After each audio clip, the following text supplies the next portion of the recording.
ఒక్క నిమిషం.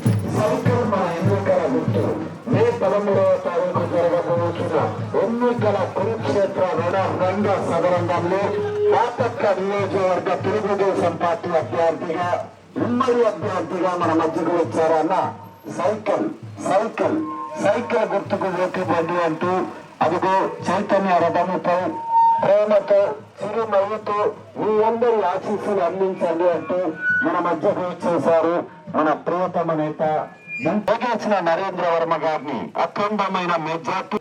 ఏ రోజైనా పబ్లిక్ మీటింగ్లో నేను 5 రూపాయలకు వాటర్ ఇస్తున్నాను, నేను మీ ఊరికి వాటర్ ఇస్తున్నాను కాబట్టి నాకు ఓట్లు వేయండి అని ఇక్కడ గ్రామస్తులు ఇంతమంది ఉన్నారు, ఎప్పుడన్నా ఒక్కసారన్నా అడిగానా? ఒక్కసారి పబ్లిక్ మీటింగ్లో ఎప్పుడన్నా అడిగానా? మన ఎమ్మెల్యే గారు నా మీద విమర్శ చేశారు, ఏదో మంచినీళ్ళు ఇస్తున్నాడు, గొప్పలు చెప్పుకుంటున్నాడు అని. ఏ రోజన్నా పబ్లిక్ మీట్లో చెప్పానండి నేను మంచినీళ్ళు ఇస్తున్నానని? ఎప్పుడన్నా ఒక్కసారి చెప్పండి. పైగా అక్కడ పొల్యూషన్, ఆ చుట్టుపక్కల పొలాలన్నీ పాడు చేస్తున్నారు, ఏదో బతుకుతున్నారని వాళ్ళ దారిని వాళ్ళు వదిలేసా నేను. అక్కడ అన్ని నీళ్లు రాజేస్తున్నారు కాబట్టి ఇక్కడ నీళ్లు మీకు పంచుతున్నారు, పంచుతలేదు అమ్ముకుంటున్నాడు అన్నారు. 5 రూపాయలకి క్యాన్ ఇచ్చి మీ దగ్గర 5 రూపాయలు తీసుకున్న మాట నిజమే, అందులో ఏమాత్రం ఎక్కడా అనుమానమే లేదు. కానీ నీళ్ళు అనేది 1 లీటరు 12 నుంచి 13 పైసలు అవుతుంది తయారవటానికి. 20 లీటర్లకి సుమారు 2.5 అవుతుందమ్మా ఖర్చు. అక్కడి నుంచి మీ ఊరు రావటానికి 7 రూపాయలు, 6 రూపాయలు, 6.5 ఆ మధ్యలో ఖర్చు అవుతున్నది. నేను నీళ్లు ఫ్రీగానే పోస్తున్నా, అది గర్వంగా చెబుతున్నా గ్రామస్తుల మధ్యలో. నీళ్లు నేను ఇచ్చేది ఫ్రీగానే. మీ దగ్గర ట్రాన్స్పోర్ట్ తీసుకుంటున్నా, ఇంటింటికి ఇస్తున్నా కదమ్మా ట్రాన్స్పోర్ట్ తీసుకుంటున్నా, అది కూడా 7, 8 అవుతూ ఉంటే 5 రూపాయలు మాత్రమే తీసుకుంటున్నాం. సంవత్సరానికి 70-80 లక్షల రూపాయలు మన చేతికి పడుతున్నాయి. ఏంటి పెట్టిన ఇవన్నీ కాకుండా, ఏది మన వాటర్ ప్లాంట్లు 1 కోటి రూపాయలు అవునాయి, 60 లక్షలు అవునాయి, 80 లక్షలు అవునాయి. అలాగే ట్రాన్స్పోర్ట్ వెహికల్స్ కొన్నాయి. అవన్నీ డబ్బులు కాదు, అవన్నీ వేరు, ఓన్లీ మెయింటెనెన్స్ అవుతున్నది. ఆయన నేను తలుసుకుంటే ప్లాంట్ సాయంత్రానికి మూపిస్తాను అన్నాడా లేదా? నేనేమంటున్నానంటే ఆయన తలుచుకోమంటున్నా, ప్లాంట్ మూపించమంటున్నా. ఎందుకంటే ఆయన ప్లాంట్ మూపిస్తే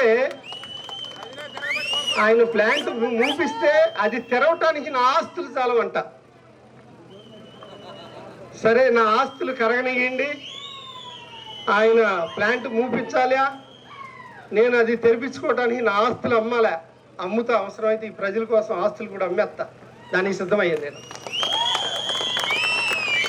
ఏదో కొద్ది పొలం ఉంది, పిట్లవని పొలంలో 10 ఎకరాలు, మళ్ళీ నాటేసుకున్న బతకలేమమ్మా, మీరు అందరూ బతకట్లా.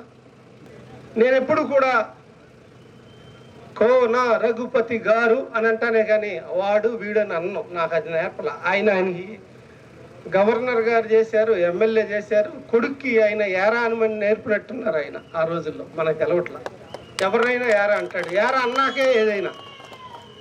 ఆయనతో సమానంగా డబ్బులు ఉండేవాళ్ళు, ఆయనకన్నా బాగా డబ్బులు ఉన్నవాళ్ళు వస్తేనే ఏమండి అంటాడు, లేకపోతే ఎవరిని ఎరా ఎప్పుడు వచ్చావు, ఎరా ఎవడబ్బా సొమ్మి ఉన్న ఆయన దగ్గర దాచాడా, ఎవరినన్నా యారా యారా అంటానికి. సరే వెళ్ళి పక్కన పెడితే మన గ్రామానికి వద్దాం. పెదపులుగువారిపాలెంలో ఎప్పటి నుంచో ఒక ప్రధానమైన సమస్య త్రాగునీరు సమస్య.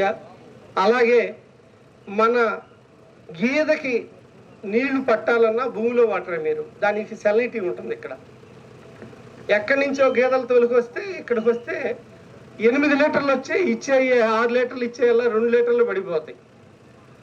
మనం ఒంటికి నీళ్లు పోసుకోవాలన్నా గేదెలకి కుడితి నీళ్లు పెట్టాలన్నా మనకి నీళ్లు మంచినీళ్ళు కావాలమ్మా.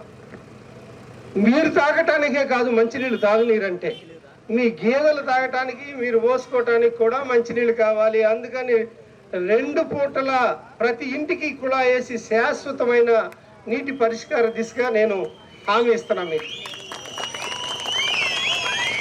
అది నాది ప్రత్యేకమైన స్టేటస్. పులుగువారిపాలెంకి చేయటానికి ఈ గడ్డ మీద నా సొంతూరు అన్నందుకు నేను అది ఆ రుణం తీర్చుకుంటా. మీరు అందరూ ఓట్లేసి మీ బాధ్యత మీరు తీసుకోండి, నా బాధ్యత నేను తీసుకుంటా. అలాగే మన ప్రాంతం సముద్రానికి దగ్గరగా అన్ని కాలువలకి దూరంగా మన పొలాలు ఉన్నాయి. ఎప్పుడు కూడా ఈ టైల్కి ఎండ్ నెక్స్ట్ సముద్రమే. టైల్ ఎండ్ అంటే భూమి అంచు, తర్వాత సముద్రం. ఈ భూమి అంచు పొలాలకి నీళ్లు రావటం అంటే చాలా కష్టంగా ఉంది. దానికి కూడా సరైన విధంగా ఆ సమస్యకి పరిష్కారం ఏదైతే ఉంటుందో అది పూర్తి చేసే బాధ్యత నేను తీసుకుంటా. అంటే తాగునీరు కానీ సాగునీరు కానీ ఈ 2 ప్రధానమైన సమస్యలు అది 100% పూర్తి చేస్తాం. ఇక ఈ రోడ్డు అంటారా, అది మీ ఊరు ఒక్కటిదే కాదు, అన్ని ఊళ్ళు సమస్య. అది ఎటు చేయాల్సిందే, అందులో ఆల్టర్నేటివ్ ఏం లేదు.